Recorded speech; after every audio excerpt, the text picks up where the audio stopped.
बड़ी खबर Bhopal global investors summit का आज आखिरी दिन है। आज समिट में शामिल होंगे गृह मंत्री अमित शाह। पहले दिन 22,50,657 करोड़ का निवेश प्रस्ताव मिला है। निवेश प्रस्ताव से 13,43,468 रोजगार सृजन होंगे। नवीन ऊर्जा, खनिज, शहरी विकास विभाग में निवेश के प्रस्ताव हैं।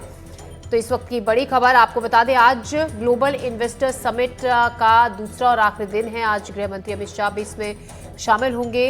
कल प्रधानमंत्री Narendra Modi global investors summit का उन्होंने शुभारंभ किया था और निवेशकों से चर्चा भी आज करेंगे। आज एमपी में निवेश करने वाले निवेशकों से चर्चा करेंगे अमित शाह। आकाश इसी खबर पर ज्यादा जानकारी के साथ हमारे साथ जुड़ रहे हैं। आकाश, आने वाले वक्त में रोजगार के ढेर सारे साधन उपलब्ध होंगे और लोगों को रोजगार प्रदेश में मिलेगा। निवेश पहले दिन अच्छा खासा मिला है। आज पूरे दिन का क्या कार्यक्रम रहने वाला है? देखिए, आज भी अलग अलग सेशंस दिन भर चलेंगे। मुख्यमंत्री डॉक्टर मोहन यादव उद्योगपतियों से चर्चा करेंगे। तमाम जो मध्य प्रदेश सरकार के अधिकारी हैं वो भी उद्योगपतियों से बातचीत करेंगे।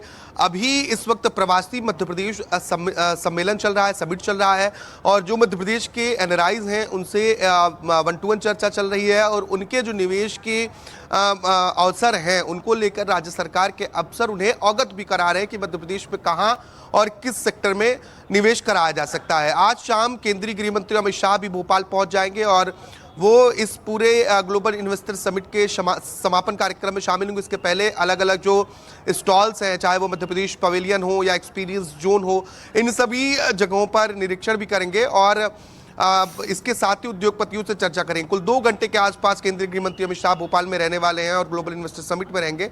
अगर अभी आप तस्वीरें देखेंगे तो उद्योगपतियों के आने का सिलसिला चल भी रहा है और बहुत अधिक उद्योगपति जो है वो पहुंच भी चुके हैं क्योंकि अलग अलग सेशंस की शुरुआत भी हो गई है।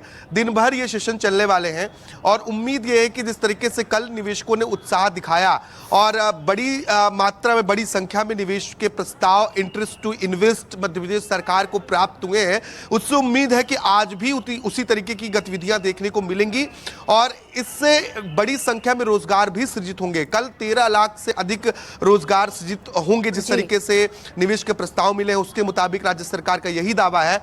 और आज भी अगर अलग अलग उद्योगपतियों से चर्चा होती है, क्योंकि अभी तक हम देख रहे हैं कि चाहे वो फॉरेन कंट्रीज के इन्वेस्टर्स हो, फॉरेन इन्वेस्टर्स हो या फिर देश के बड़े उद्योगपति हो, ये सभी मध्य प्रदेश में इन्वेस्ट करने के लिए, निवेश करने के लिए उत्साहित हैं। तो उम्मीद यह है कि आज की भी चर्चा सार्थक होगी और इससे मध्य प्रदेश में निवेश आएगा तो निश्चित तौर पर रोजगार बढ़ेंगे और ये एमपी के लोगों के लिए, युवाओं के लिए एक बहुत बड़ा कदम साबित होगा। बिल्कुल बेहतरीन ऑप्शंस युवाओं को मिलेंगे अपने ही प्रदेश में। आकाश, अगर संभव हो सके तो आप सुबह से ही देखें लोगों का पहुंचना वहां पर शुरू हो गया, कुछ लोगों से अगर बातचीत हो पाए तो आपके आसपास।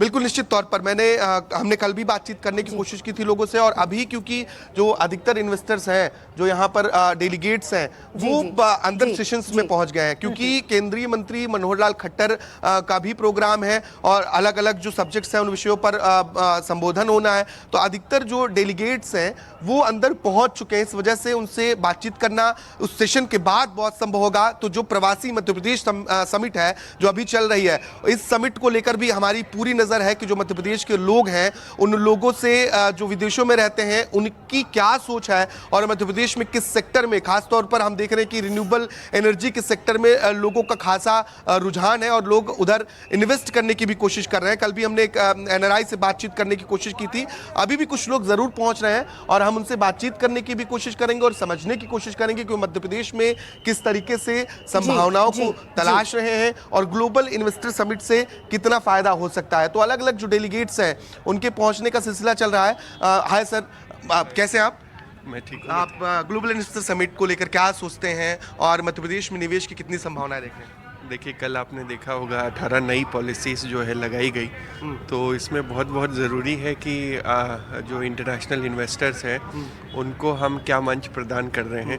स्पेशली जब हम कंपेयर करते हैं दूसरे स्टेट्स के कंपैरिजन में, तो बहुत ही जो है प्रोग्रेसिव पॉलिसीज़ हैं। कल जो मुख्यमंत्री जी ने उद्घाटन किया जिनका 18 नई पॉलिसी भी कल लॉन्च, 18 नई पॉलिसीज़ की बात कर रहा हूँ जो सब नए एरियाज़ में हैं, तो वो बहुत प्रोग्रेसिव हैं और उससे इन्वेस्टमेंट आने की काफ़ी संभावना रहेगी।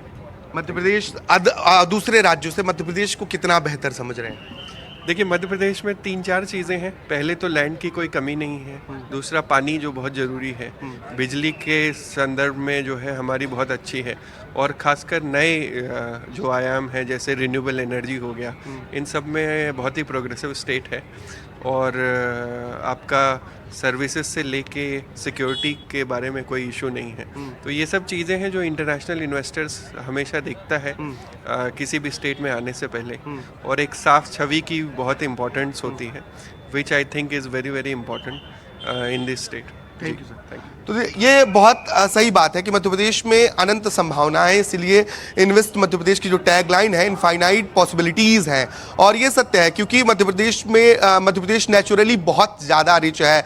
यहाँ पे बहुत ज़्यादा पहाड़ हैं, वन है, जंगल हैं, और लैंड की कोई कमी नहीं है, जैसे सर बता रहे थे। इसके साथ ही जल जो बहुत ज़रूरी होता है, पानी, यहाँ पर नर्मदा है, चंबल है, कई और नदियाँ हैं, तो ये चीज़ें बहुत ज़रूरी होती हैं कई मरतबा, जिसे इन्वेस्टर्स चाहते हैं कि उनके लिए पॉसिबिलिटीज़ जो है वो बनी रहें और वो सही तरीके से निवेश कर सकें ताकि कठिनाइयां ना हो। यही वजह है कि सरकार ने अपनी पॉलिसीज को शिथिल भी करने की कोशिश की है, और जो 18 नई पॉलिसी लॉन्च हुई है, कल प्रधानमंत्री नरेंद्र मोदी ने जिन 18 पॉलिसी को लॉन्च किया है, तो उससे और थोड़ी सी सहजता हुई है। जो लोग विदेशी निवेशक हैं, उनको कई मरतबा इस तरीके की पॉलिसीज चाहिए होती हैं कि जब वो इन्वेस्ट करते हैं, जब यहाँ उद्योग शुरू होता है, तो उसमें कई तरीके की कठिनाइयां होती हैं। लेकिन अगर राज्य सरकार ऐसी नीतियां बनाती हैं जिससे ये सब दिक्कतें ना आए, जो एक कारोबार को बढ़ाने में होता है, तो निश्चित तौर पर निवेशक आकर्षित होते हैं, और यही वजह है कि पहले दिन ही इतनी बड़ी संख्या में निवेश के प्रस्ताव